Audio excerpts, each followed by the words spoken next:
presented by Monabik Music. बोला बोला बाबा बैद्यनाथ की।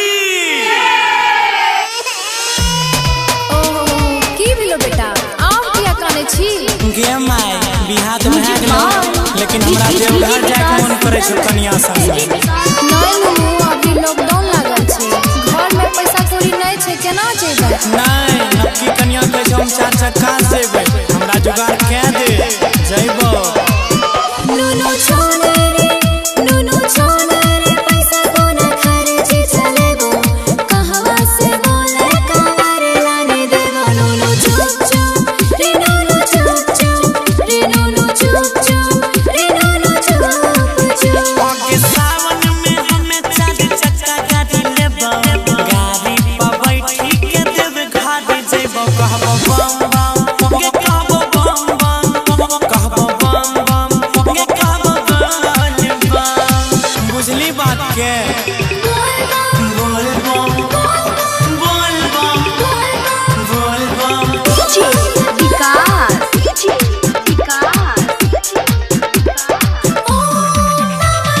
मटियार कला सीतामढ़ी मटियार कला सीतामढ़ी।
सीतामढ़ी मटियार कला सीतामढ़ी।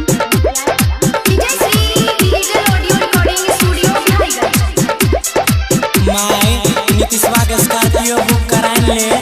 हमर बात सुन बेटा यही पूजा के ले गामे के मंदिरवा में जलवा चढ़ाइले अब के मेरे जैसे बाबा के मनाइले। नहीं बुझने भैर सावन देवा घर में करे बाबा वास के लाखों में कवरिया झूठे लगे अपन यास के। गौरव आज कहे छ सोनू राय कर कहे छ तोरा क्या घुमैबा